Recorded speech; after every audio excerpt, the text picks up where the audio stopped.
Welcome to I Am That, Chapter 13, The Supreme, the Mind and the Body, Part 3. This has been a long chapter, so it has been divided into multiple sessions.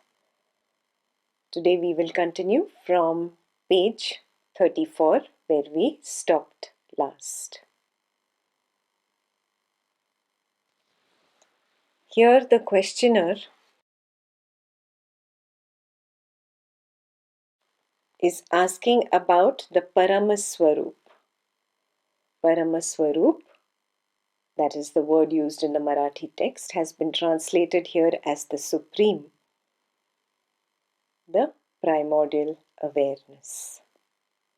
So he is asking that when one moves beyond the witness consciousness level to the primordial awareness, is that person conscious? So the question is the Supreme conscious? In Marathi, is the Paramaswarup conscious? I'll read out the Marathi sentence. Paramaswarup जाणीव पूर्ण असते काय?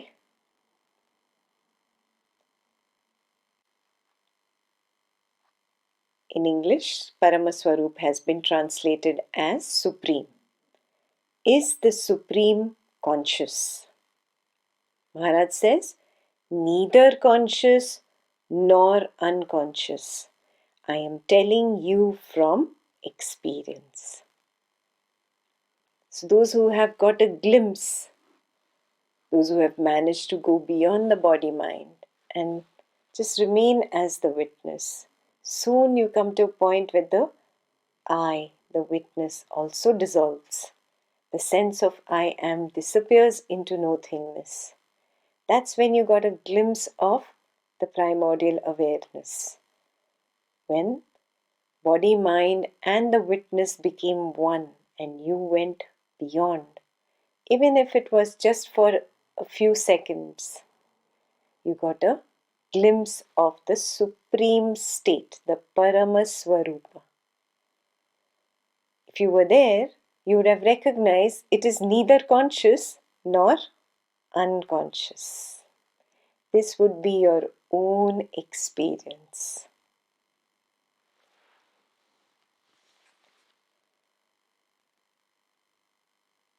Maharaj says, neither conscious nor unconscious. I am telling you from experience. So this questioner seems to be a well-read person. He is asking about a Mahavakya from the Aitareya Upanishads, which is in the Rig Veda. He is asking, Pragyanam Brahma. What is this Pragya? The word Pragya means conscious, sentience, aliveness. And Brahma means Brahman. In simple words, it means the sense of being alive. That consciousness that you are experiencing, the awareness that you are experiencing, that is Brahman. So he asks the question, Pragyanam Brahma. What is this Pragya? Why is he asking this question? Because Maharaj says that I am neither conscious nor unconscious as the primordial awareness. So this person who is well read is in a very mild manner challenging that, saying that the Mahavakya is Pragyanam Brahman, which means consciousness is Brahman. How can you say it is not conscious also? So Maharaj says, Pragya is the unself-conscious knowledge of life itself. I'll read it out in Marathi first. प्रज्ञा म्हणजे स्वजाणीव रहित असे जीवनाचेच Gyan hoy. It is the unself-conscious knowledge of life itself. Again, like I told you, there is no spiritual dictionary, no spiritual words. So, a spiritual teacher to convey, in order to convey something, has to play with words. So, the Marathi word is Swadjani Vrahit, unself-conscious.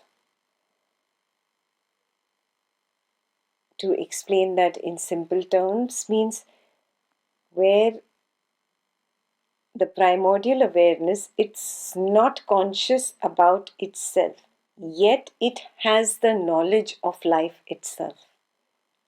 So it is the unself-conscious knowledge of life itself. Let's take the example of our dream world. In the night, when you are sleeping and in the dream state, you are dreaming of various dream characters in a dream world. You are the dreamer. You are directly conscious of the dream characters in your dream world. In the morning, when you awaken from this dream, the dream world vanishes, the dream characters vanish.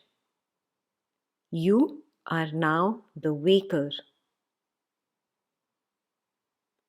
The waker is not directly conscious of the dream world, the dream characters, and yet he is not unconscious.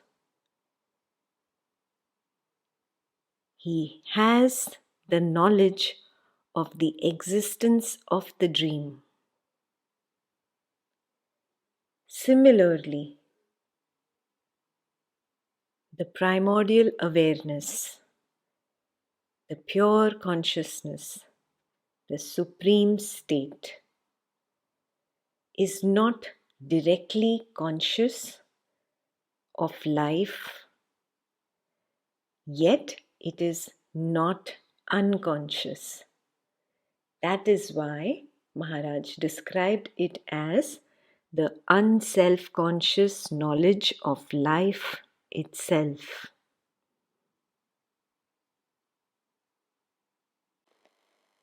Obviously, the questioner did not get it, so he is now trying to dwell further, trying to dive deeper with his own dictionary, with his own words.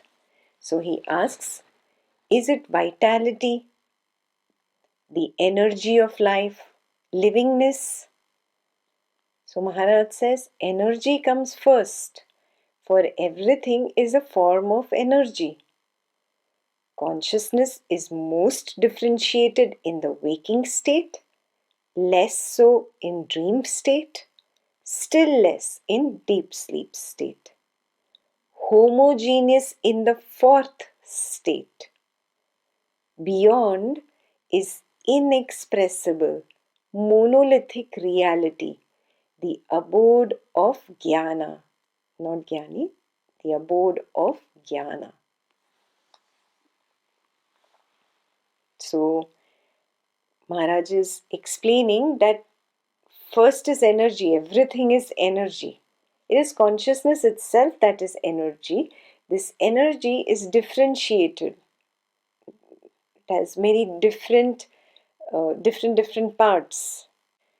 It is differentiated the most in the waking state, then it is less differentiated in the dreaming state, and it's almost nil but not totally gone in the deep sleep state. And the fourth state is homogeneous because it is the substratum of the first three, the waking, dreaming, and deep sleep. It is homogeneous in the fourth state. The state beyond Turyatita, the the state beyond. That is what we are calling the supreme state.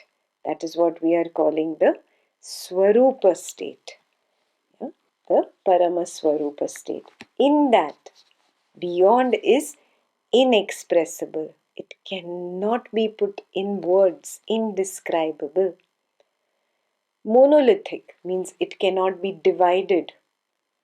Indivisible. I cannot explain to you it in different parts. It's indivisible. It's a monolithic reality. It is the abode of Gyan. That is the true meaning of Pragyanam Brahma.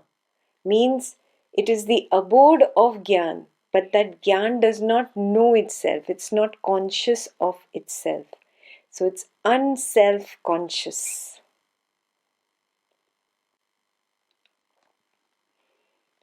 The questioner still does not get it. He says, I have cut my hand. It healed. By what power did it heal? Maharaj says, it is consciousness. All is conscious. I'll read the Marathi because the word in Marathi has changed. In Marathi he says, ती चेतना आहे. सर्व चेतना पूर्ण असते. What is the source of consciousness? चेतनेचा उगम कोणता? Consciousness itself is the source of everything. चेतना हीच सर्वांचा उगम आहे. Consciousness itself is the source of everything. Here we are talking about pure consciousness. So then the questioner asks, can there be life without consciousness? चेतनेशिवाय जीवन असू शकते काय? Maharaj says, nahi. No. Nor consciousness without life. So they are one and the same thing. That is where Maharaj is driving us. That the witness consciousness and body-mind world are not separate. They arise together and they disappear together. They arise together and they disappear together. They are one and the same thing. Yeah? So, consciousness itself is the source of everything. And can there be life without consciousness? No. Nor can there be consciousness without life. They are both one. But in reality, only the ultimate is. The rest is a matter of name and form. So even witness consciousness comes under name and form. You have a form, yeah? The sense of I am. It's a subtle, formless kind of form. But even formlessness, form. Yeah? It has a kind of a subtle mental form. It is formless. The primordial awareness, the pure consciousness, the Turiyatita is indescribable. I cannot even say it is form or it's formless. I cannot say it is being. I cannot say it is not being. I cannot say it is conscious. I cannot say it is not conscious. It is indescribable. It cannot be reached by words.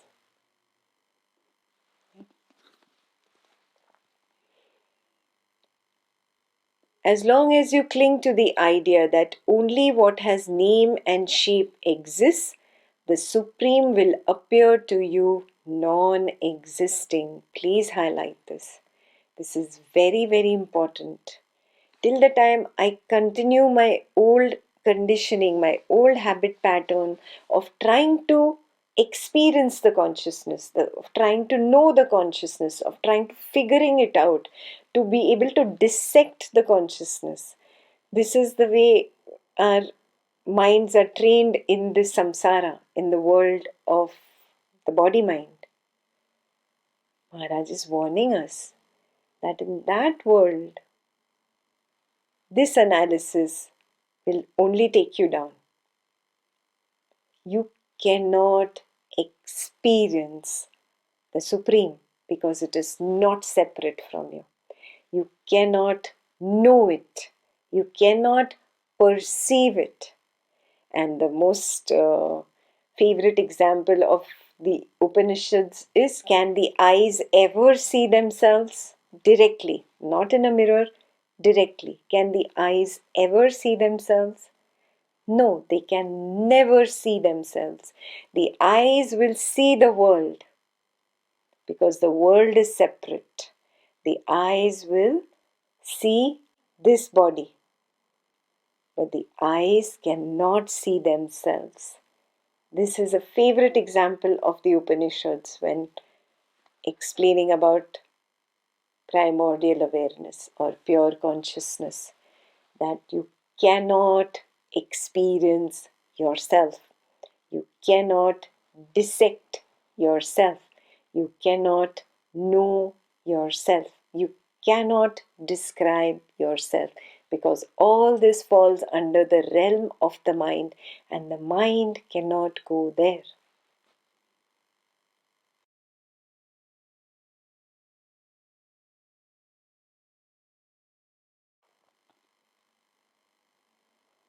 So I'll read that line again. As long as you cling to the idea that only what has name and shape exists, the Supreme will appear to you non existing.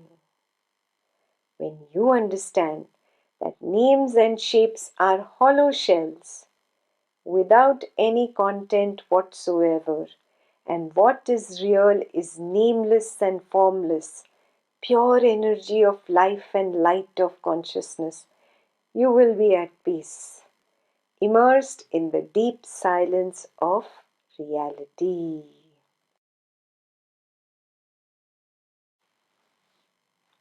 So it is a matter of experiential recognition.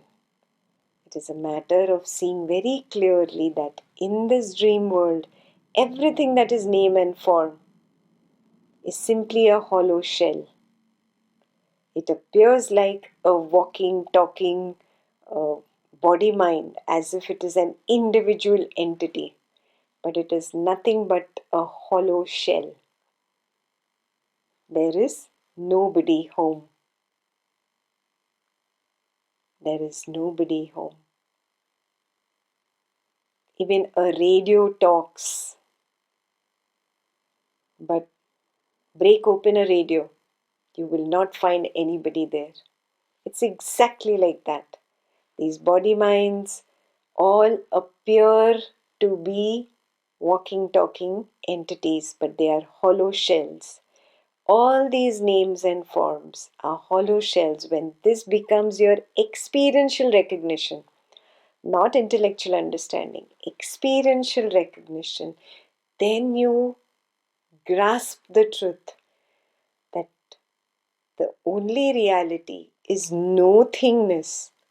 The only reality is nobodiness, emptiness, stillness, peace.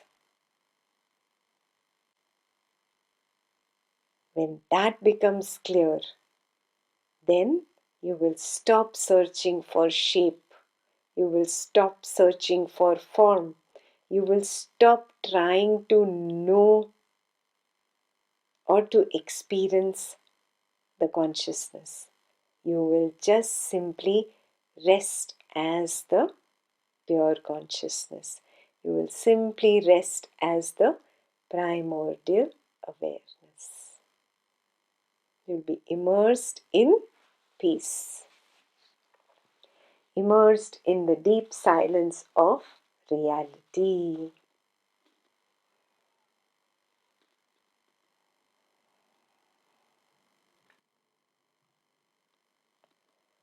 If time and space are mere illusions and you are beyond, please tell me, what is the weather in New York? Is it hot or raining there? The questioner went on a tangent. Yeah, he's not quite getting it because he does not have the experiential recognition But those of you who have the experiential recognition already know the answer to the question. So we'll read it. How can I tell you? Such things need special training. Or just traveling to New York. I may be quite certain that I am beyond time and space and yet unable to locate myself at will at some point of time and space. Yeah, he's very clear that I am beyond time and space. That does not mean that I can locate myself here in time and space or there in time and space. No, I am just beyond. Time space doesn't interest me. That's how I got beyond. If I was always stuck in time and space, if I was very interested in time and space, I would never be able to go beyond. I have gone beyond because I don't have any more interest in time and space. It is simply the source of suffering. And this is very clear to Maharaj. I am not interested enough. I see no purpose in undergoing a special yogic training. I have just heard of New York. To me, it is a word. Why should I know more than the word conveys? Why should I know more than the word conveys? Why? It is only dukkha. Every atom may be a universe as complex as ours. Must I know them all? I can if I train. Yeah? But it's not required. It is again that which belongs to this material world, that which belongs to the body-mind world. Maharaj has gone beyond the body-mind world. So why would he be interested in any science, any training that belongs to the body-mind world? Anything that belongs to time and space. He has achieved the highest. Now nothing less than the highest would do. So there is no interest. In putting the question about the weather in New York, where did I make the mistake? Maharaj says, the world and the mind are states of being. The Supreme, which is in Marathi Swarup, is not a state. It pervades all states. But it is not a state of something else. It is entirely uncaused, independent, complete in itself, beyond time and space, mind and matter. Okay, now we are learning that there are states of the being. So, what are the states of the being? The world is a state of the being. The mind is the state of the being. What is the being? The Supreme Being itself is not a state. Is that clear? And the primordial awareness, this all-pervading, infinite awareness is not a state. It is the reality. Anything other than this infinite, pervading reality, anything other than the Supreme, is a state. So, in this infinite awareness, the body, mind arises. That is a state. The world arises. That is a state. What is the meaning of state? That which comes, that stays for some time and goes away. The world dissolves in the night. In the deep sleep state, there is no world. The body-mind dissolve in the night. In the deep sleep state, there is no body-mind. Yeah? So these are states of the being because they appear and disappear within the being. So the Supreme is not a state. The Supreme Being, the primordial awareness, is not a state of anything. It is entirely uncaused. The primordial awareness simply is. It's uncaused, independent. It's not dependent on the mind or the body or the world. It is complete in itself. The awareness is complete, Purna. It is beyond time and space, beyond mind and matter.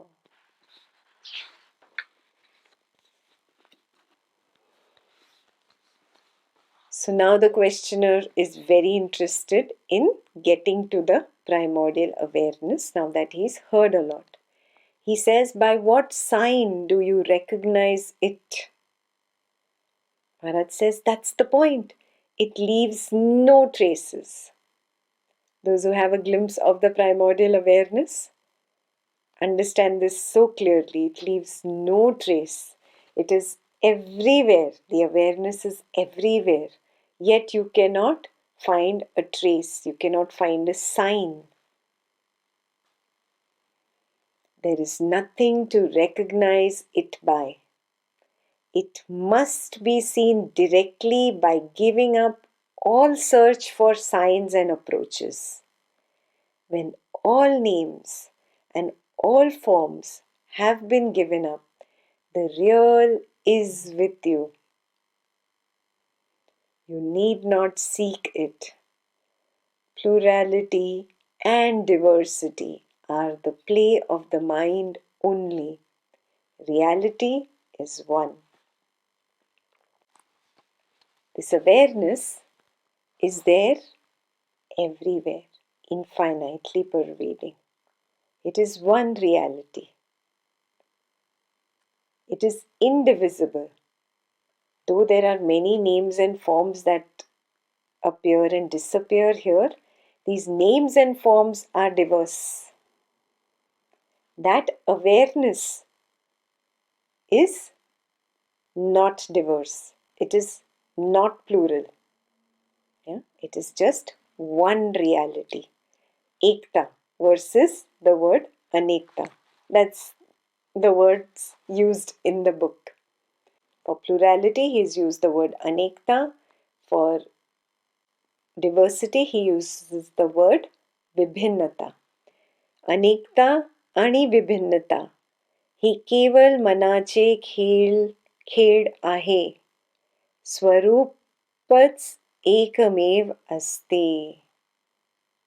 Reality is one. So give up all approaches, give up all kinds of looking for a sign of the primordial awareness. There is no sign that you are going to find. Yeah? It leaves behind no trace. When you give up everything, what you are left with, that is the real, the awareness, yeah? The consciousness. If reality leaves no evidence, there is no speaking about it. Maharaj says, it is. It cannot be denied. It is deep and dark, mystery beyond mystery. But it is, while all merely happens. The sadhak asks, जर स्वरूपाला पुरावा नसेल तर त्याच्या विषयी बोलताच येणार नाही. महाराज says, ते आहे हे नकारता येत नाही. ते गहन आणि दुर्बोध आहे. रहस्यापलीकडचे रहस्य आहे. पण ते आहे आणि इतर सारे फक्त घडते. So you know the difference between आहे आणि घडते. Is and happens. Primordial awareness is. Pure consciousness is. Body, mind, world happens. Everything else happens. It is. That is why you cannot deny it. Nakarta yet nahi. You cannot deny it.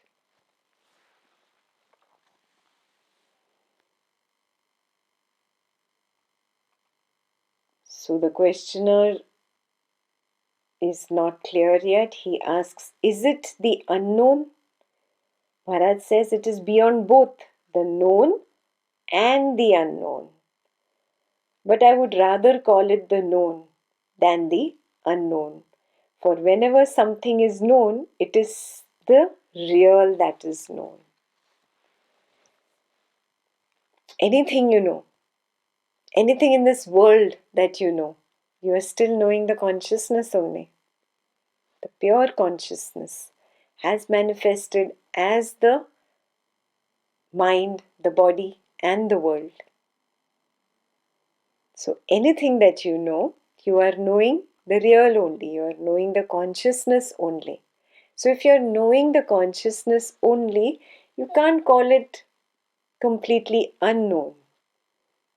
Yeah? It is known. That is what Maharaj is saying. I prefer to call it known. Though it is not so easily perceivable because it cannot be perceived by the instruments that have been projected by the consciousness. The body mind are instruments that are projected by the consciousness. And now the body mind try to perceive the consciousness. They cannot perceive it. They cannot perceive it. The pot never found out who the potter was.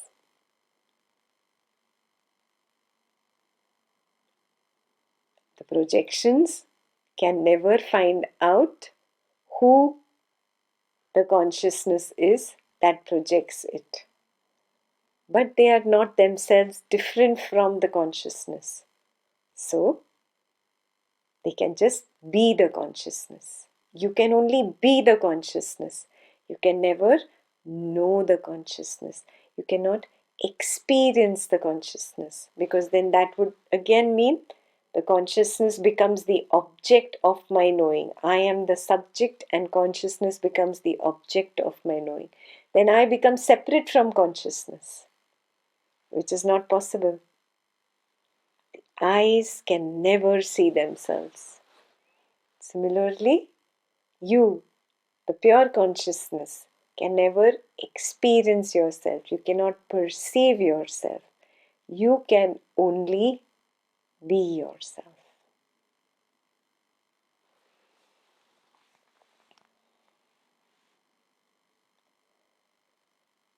The questioner asks, is silence an attribute of the real?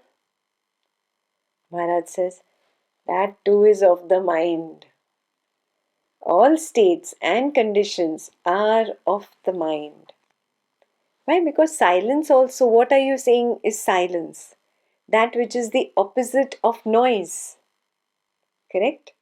So both noise and silence belong to the world, which is a projection of consciousness.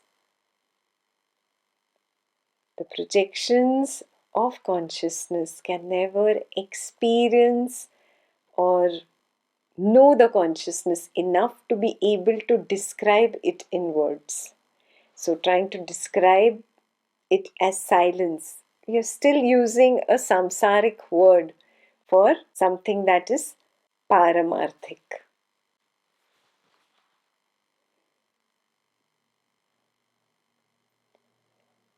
So he finally comes to his last question. What is the place of samadhi? Samadhiचे स्थान कोणते? जाणीवेचा उपयोग न करणे ही समाधी. तुम्ही आपल्या मनाला दूर ठेवा, त्याच्यापासून अलिप्त राहा. तुमचे शरीर किंवा मन यापासून तुम्हाला काहीच मिळवायचे नाही. Nobody, no teacher has been so direct in explaining that samadhi belongs to this dream world. I'll first read it out in English and then we will discuss this further. What is the place of samadhi? Not making use of one's consciousness is samadhi. Highlight, please. Not making use of one's consciousness is samadhi. You just leave your mind alone. You want nothing, neither from your body nor from your mind. In this dream world,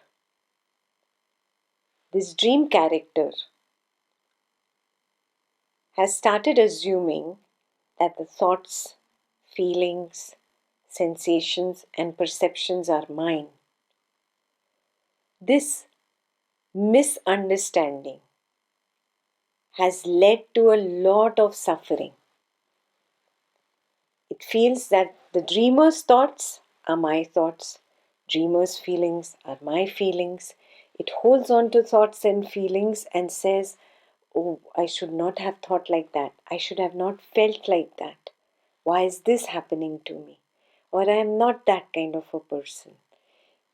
Not only it sees that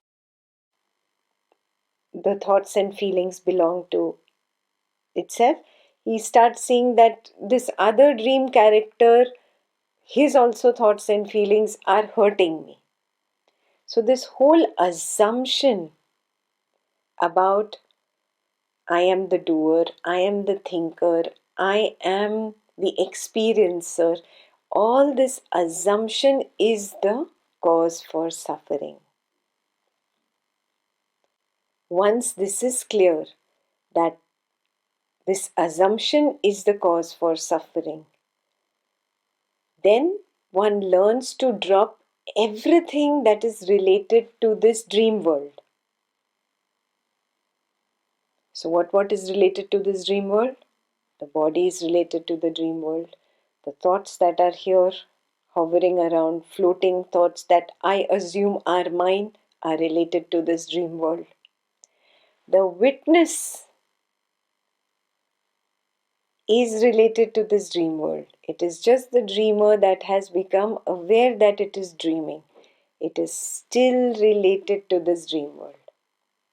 So even if you use a breath technique, manipulating the breath, rhythmizing the breath, trying to breathe in this way and breathe in that way, you're still stuck to the dream world. You use sound. Sound is nothing but perception of the sound in this dream world. You cannot get a sound which is outside this dream world. The sound belongs to this dream world. So any sound, any mantra, any word, any voice, any music belongs to this dream world. You are bound by this dream world. You use perception of sight. Bring some candle and you start looking at a light and then close your eyes and now see the image of the light inside. Yeah, blue light, yellow light, flickering light, big light, whatever light. It is again limited to this dream world. So all these meditation techniques that will use sight, sound, smell, taste, touch will belong to this dream world.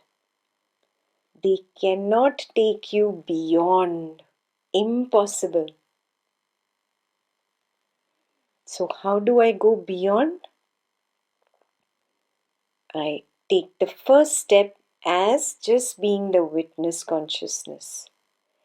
And then let that also drop. That is the way to go beyond. So we have learned Ramana Maharshi's self-inquiry, where we just follow the thought I and then observe it dissolve. And once it dissolves into the nothingness, then you just hold on to that nothingness. We have also learnt Buddha's techniques, where you just see reality as it is. You're not doing anything. You're seeing the reality of the body. Maybe the natural breath is coming in and out, or the thoughts are moving. I am the witness of the thoughts. I am not the thoughts. I am not the body. These thoughts are not self. This body is not self. Recognizing this Who's recognizing? The witness consciousness. And then even that is not self. That also drops away. So these few techniques are there where you use witness consciousness just as a stepping stone to go beyond. Yeah? But you don't use the witness consciousness as the perceiver of sight, sound, smell, taste, touch. The moment I become the perceiver, I will lose the opportunity of going beyond because I am again trapped in the body-mind person. If this is very clear, let's see what Maharaj says. जाणीवेचा उपयोग न करणे ही समाधी. What is samadhi? Not using the witness consciousness. This is samadhi. So, I use the witness consciousness only in dhyana or meditation. It is a stepping stone for me where the witness consciousness now drops. जाणीवेचा उपयोग न करणे. Not using the witness consciousness, where the witness consciousness drops and I get thrown into the nothingness of my own self, the nobodiness, the aliveness, the consciousness, the stillness, the supreme reality, that which I am. That is samadhi. It's very clear. Not using the witness consciousness. Yeah, because the moment you start using the witness consciousness becomes the perceiver of the breath, the perceiver of the mantra, the perceiver of the words of the puja, the perceiver of the idol, the perceiver of the incense smell, the perceiver of prasad, whatever it is, the sweet candy, the sweet laddus that you have kept in the puja. The moment you are using the witness consciousness, you're making it the perceiver, the knower, the doer, the experiencer. Yeah? All these come in after that. So, not using the witness consciousness. Just be the witness and let it drop. Not using it. Letting the witness consciousness drop is samadhi. I hope this is clear. Yeah, I'll read that again. जाणीवेचा उपयोग न करणे ही समाधी. तुम्ही आपल्या मनाला दूर ठेवा. Keep the mind far away. Yeah, literal translation. Keep the mind far away because anything related to the mind is not samadhi. Puja, worship is not samadhi. Rites and rituals, not samadhi. Prayer to a god, to an idol, not samadhi. Closing your eyes and rhythmizing your breath, not samadhi. Chanting a mantra, chanting the name of the god, even chanting that I am Brahman, still words, not samadhi. Is this very clear? Wherever you use the witness consciousness so that it becomes the doer, the experiencer, that is not samadhi. Don't use the witness consciousness. Just be, and let that I drop. Let the witness consciousness drop. That is samadhi. तुम्ही आपल्या मनाला दूर ठेवा. त्याच्यापासून अलिप्त राहा. Alipt literally means be untouched by it. Then only you're in samadhi. Yeah? Untouched by perception of sight, perception of sound, perception of smell, perception of taste, perception of touch. Alipta, untouched. त्याच्यापासून अलिप्त राहा. Be untouched by the mind. Keep it far away. तुमचे शरीर किंवा मन यापासून तुम्हाला काहीच मिळवायचे नाही. You have nothing to do with your body and mind. You have nothing to do with your body and mind. That is samadhi.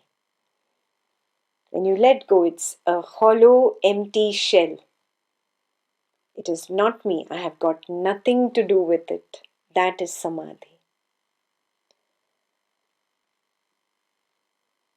You will get nothing from the body or the mind.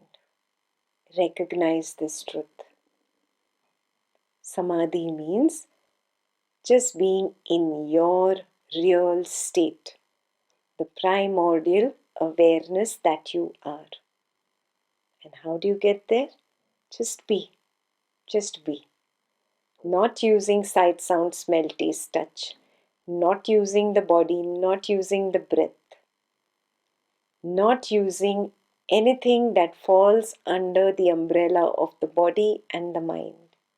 Not using the witness consciousness, not making it the doer of anything.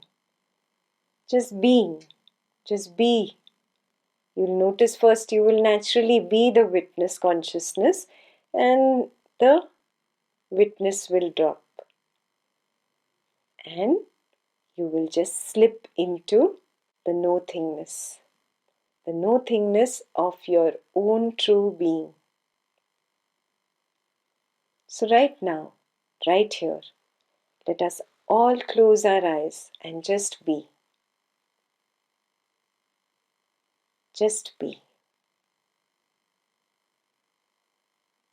Samadhi can happen anywhere. Right here, right now. Not being the doer, not being the experiencer. Letting the witness also drop. Letting the sense of I am dissolve.